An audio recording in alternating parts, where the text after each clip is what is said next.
Oh, thanks. Yeah. You gonna join in Every time. again? I'm sure you'll make an appearance in every video. Can you put your leg down or something? This is a family show. Hey. We got another dog coming in. Awesome. The whole family's here. Hey, Poppy. Hey, Stitch. And hey to you guys, thank you so much for watching. We really appreciate it. If you like our videos, all you gotta do is like and subscribe to show us that you care. And you want to see more. Yeah, and it's free. I mean, it's easy. Just click. No problem at all. Want a drink? Yeah. Maybe we can do that a little Oh, lighter. sorry. So when we do these videos, we'll probably be drinking bourbon, and we want to let you know what we're drinking. So tonight, we're drinking a little Michter's American whiskey. The bourbon's pretty good, but we prefer the whiskey. Yeah, actually, Yeah. it's much better.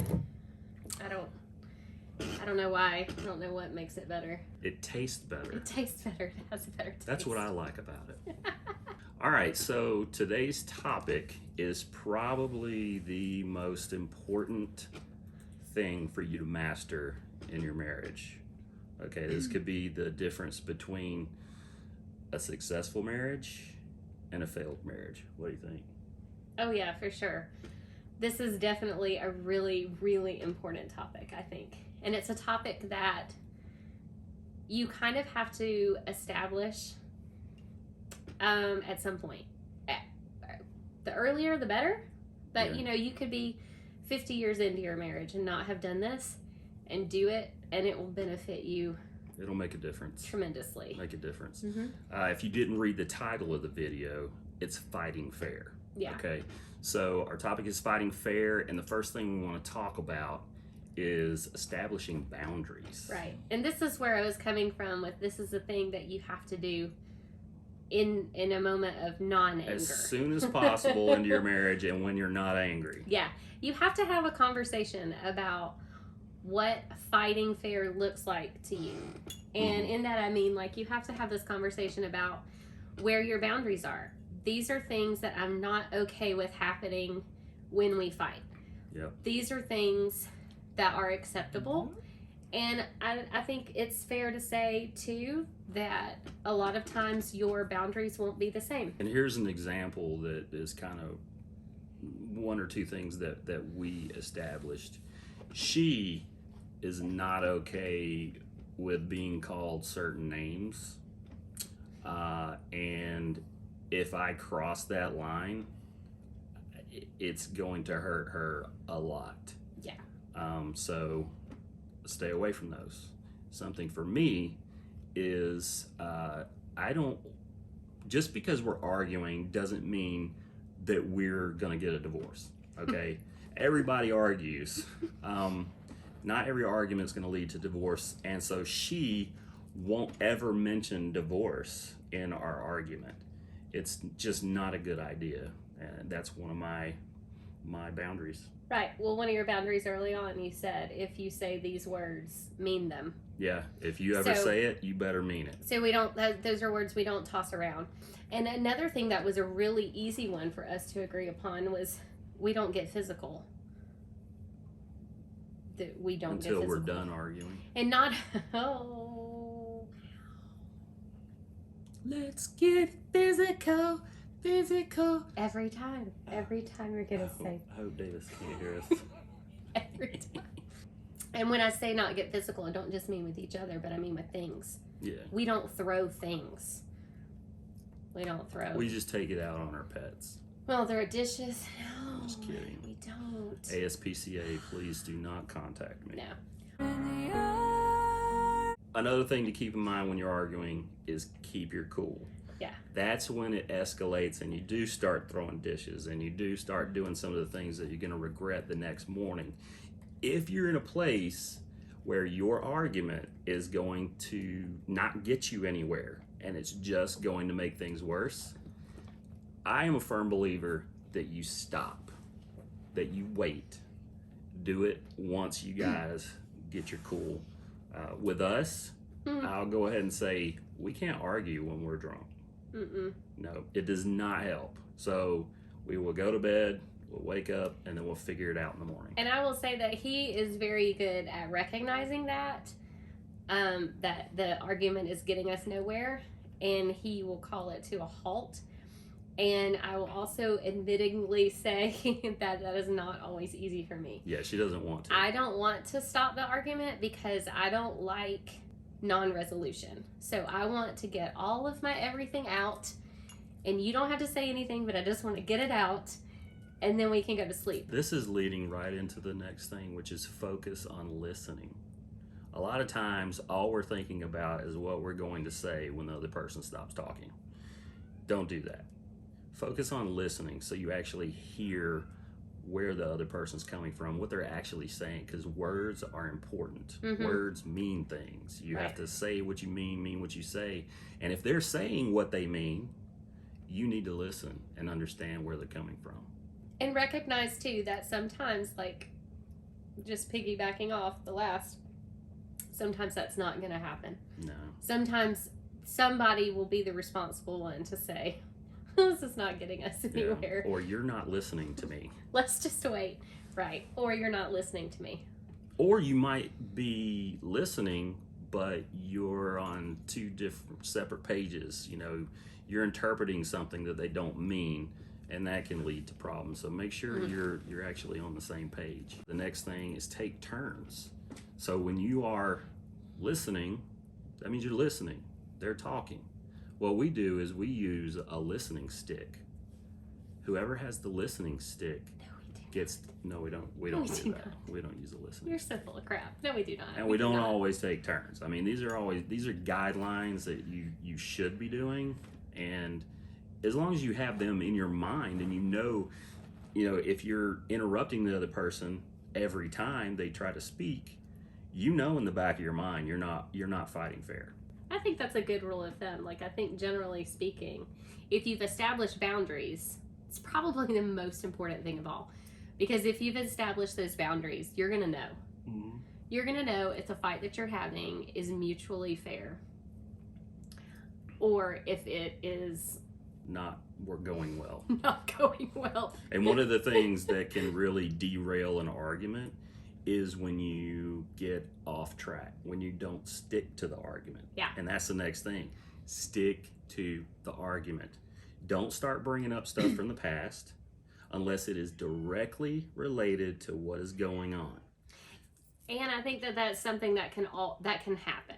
So, sometimes, and depending on your personality, you might be a person that doesn't really want confrontation. You dislike confrontation. And you know that bringing up little things along the way that might be bothering you could lead to confrontation. Or you might find that, like, there are little things in the day-to-day life of just doing life together that you're not super fond of, but you just are, like, trying to work your way through it, and you don't want to bring it up. And it just kind of builds and builds and builds and builds. And then you end up having an argument that you think is about money, but it's really not about money at all. It's about all of the other things that you've kept kind of pinned up all this time. And they all start, like, dominoing. Or if it is about money and they have been doing those little things that get on your nerves, and then that final straw is that they put the fork and the knife on the wrong side of the dish when you're fixing to eat, and you blow up. It's really not about the knife and the fork. Right. It's about that core argument. So there are what that times is. there are times that the argument might lead to conversations about other things. Mm-hmm. But I wouldn't say that that's not sticking to the argument, Right. because that is related to how you're feeling in that moment. If you are making the statement, "Oh yeah, well you're probably not sticking to the argument." Right. Which leads to the next thing that goes hand in hand with this, which is try to avoid criticizing the other person and stay away from infinitives like, well, you never, or you always. Or every time you right. And really try to avoid criticizing the other person and focus instead on how you feel. So instead of saying to him, well, I don't like it when you blah blah blah blah blah, or tonight you blah blah blah blah blah, and you shouldn't do that. Da da da da. Da. Instead, say, hey, when you did this, it made me feel this way, or I felt whatever when you did whatever, and I would prefer you to not do that. And then I can say, I hear you saying how you feel.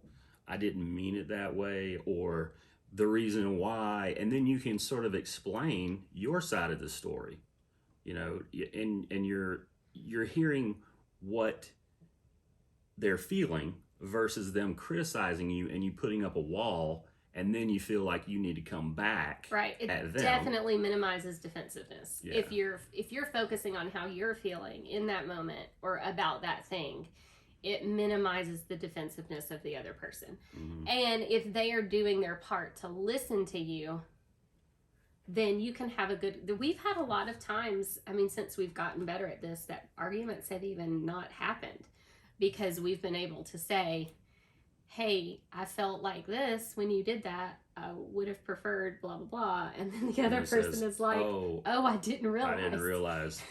And then you say, I'm sorry. Oh, yeah. So that leads into the last thing. Say you're sorry.